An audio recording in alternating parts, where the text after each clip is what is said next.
Hello,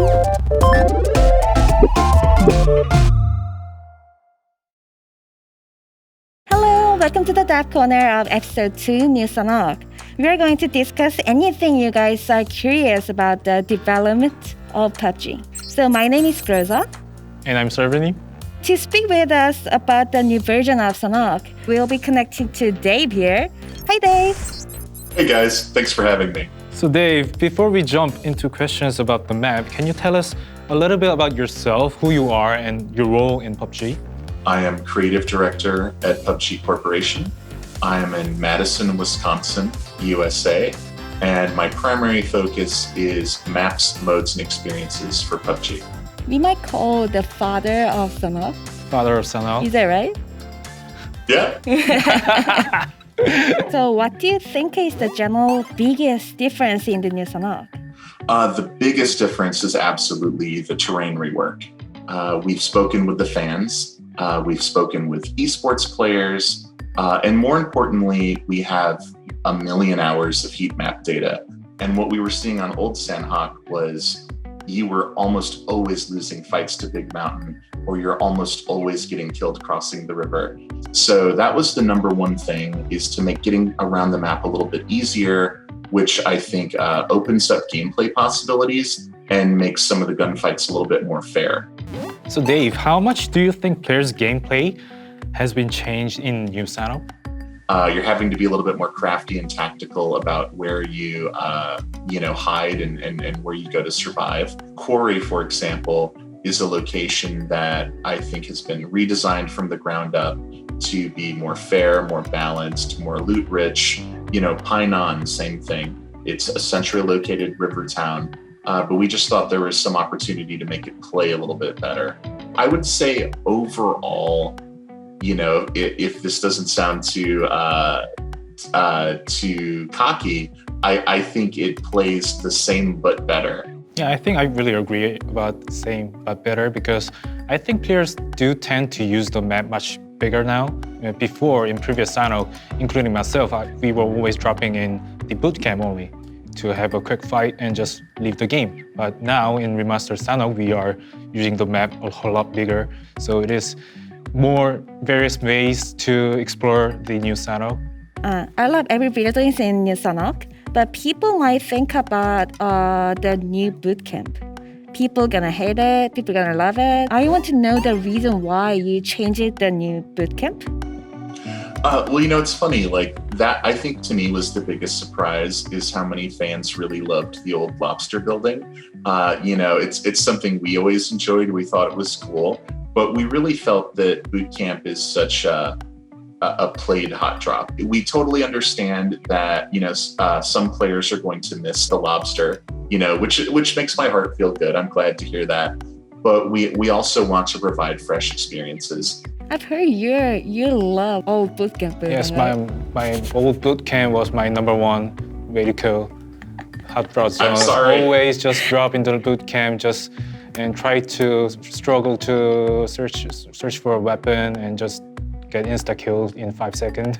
But I just really loved that experience, that intense adrenaline rush, searching for weapons.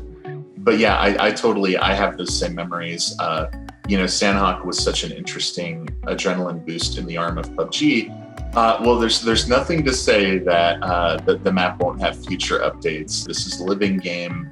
And if PUBG is going to be around for 10 years, it can't just be stagnant. To stagnate is to die. So, anything is possible. Yeah, the lobster is gone. Give up. You never come back. It's never coming back. Give up. What are you guys thinking of New Ruins? Ruins was totally reworked, much larger, way more loot. What do you guys think? To be honest, it's been ages since I visited Ruins. Maybe tonight I'll try visiting Ruins, the new updated Ruins. You totally should, because with old Ruins, when we first got a hold of all that heat map data and saw that small lake that used to surround old Ruins, and how that was such a kill zone. So it was a cool location, but even if you're lucky enough to be the sole survivor inside of Ruins, you still have players attacking you from just outside of the ruins. So, we tried to make it more of an enclosed kind of gladiator arena, very tall walls. It's, surrounded by trees. I'm hoping for fairer, more intense fights, and the idea that if you win, you're actually going to be able to have enough time to collect loot, scavenge off the players you've defeated, and get out of there safely. The new Sanhok, it feels like very sexy. Do you have any reason to put into some different mood in Sanhok? Our heat map data, our anecdotal data, talking with players, we knew that Dox wasn't getting the play we thought it deserved. So we wanted to imagine a location that could tempt players to drop so far on the coast. Because as we've talked about before, coastal drops is something savvy players don't like to do because there's chances of getting caught by the circle. It's always easier to drop in the middle.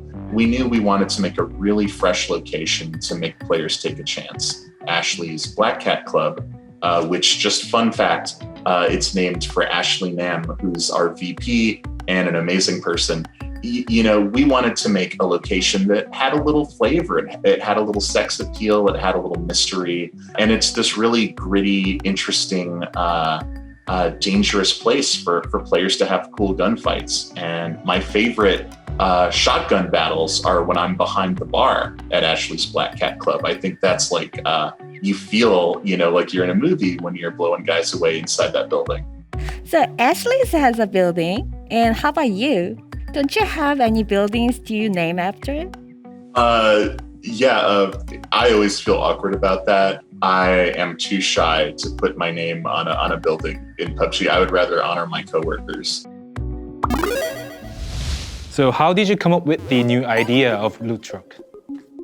Yeah, so the loot truck's interesting. Kind of all gameplay ideas, you start off with a design intention. How do we get people out of the 2 or 3 most popular hot drops and spread them out around the map a little bit better? And so, where we landed was the idea of a mobile care package, kind of a care package that's slowly traveling across the map. I'm an old school gamer, so I think of like the loot goblin from Golden Axe. There's this big, interesting, fat treasure chest on wheels, and then it's trying to tempt players into interacting with it. People love Loot Truck, but sometimes they are worried about the balance. Well, the big goal with the loot truck is that, especially in squads, it takes so much ammunition to take down. You're totally giving away your position. So we had the idea that we wanted a squad to be able to take down the loot truck and then get kind of properly rewarded. And what's interesting is seeing which players kind of dedicate themselves to the hunt of the loot truck and which players kind of hunt the players that hunt the loot truck. Moving on to next question, I would like to ask why the decoy grenade was first introduced in Sanhok. We're doing a lot of things to tempt the player this season. We've got Motoglider, we've got Loot Truck. It's a small map, so we wanted to give the player a tool to maybe get out of a jam. It's just, I think, a really interesting, tricky piece of gear that should spice up our gunplay. Is there any possibilities that decoy grenades will be added to other maps too? Yeah, we're constantly testing and seeing kind of how it fits in. So as a developer, it's exciting to kind of make a new toy and just want to push it to every map on day one. But it's something we want to kind of take slow and see how it performs in the smaller maps. We're looking to see how it plays in Karakin and internal playtests. It feels pretty good so far, but we're trying it every day. And I think if the community really enjoys it, you could absolutely expect to see it in larger maps. It really just depends on you guys. So, would you give us a little hint about different features that we can enjoy in Sanhok? Yeah, I would say my teaser is, 8.2 introduces the decoy grenade, which really influences player versus player engagements.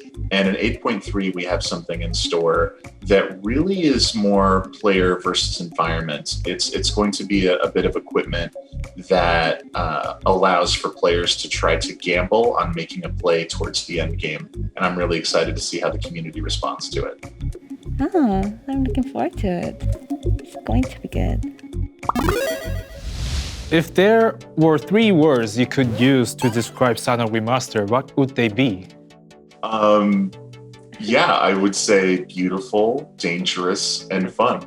Ah, I love that. It's dangerous. It feels quite more dangerous compared to other maps like Erangel or Vikendi or so, because it's much smaller. Yeah, it's Sanhok's always been tricky with being a smaller map with a high population. Getting third-partied is always a threat.